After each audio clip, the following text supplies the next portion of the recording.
జల్కారీ bye Jhansi Lakshmibai సైన్యంలోని మహిళా విభాగంలోని ముఖ్య సైనికురాలు. 1857 సిపాయి తిరుగుబాటు సందర్భంగా ఝాన్సీ యుద్ధంలో ఈమె ప్రముఖ పాత్ర పోషించారు. నాటి విరోచన పోరాట ఘట్టంలో ఝాన్సీ రాణికి ప్రతిరూపంగా కీలక భూమికను పోషించిన ఘనత దళిత బహుజన భూమి పుత్రిక అయిన జల్కారీ బాయికే దక్కుతుంది.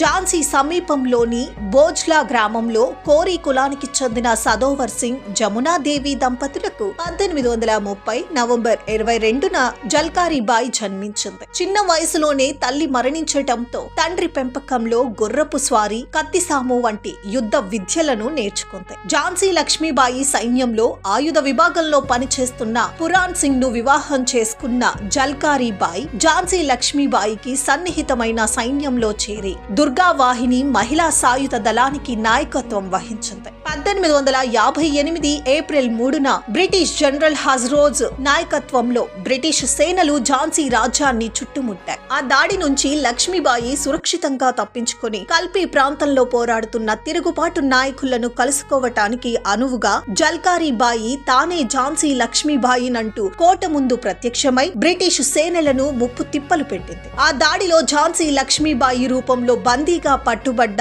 జల్కారీ బాయిని గుర్తుపట్టిన బ్రిటిష్ సేనలు తదనంతర కాలంలో ఆమెను విడిచిపెట్టారా లేదా చంపేశారా అన్నది చెప్పడానికి స్పష్టమైన ఆధారాలు లేవు.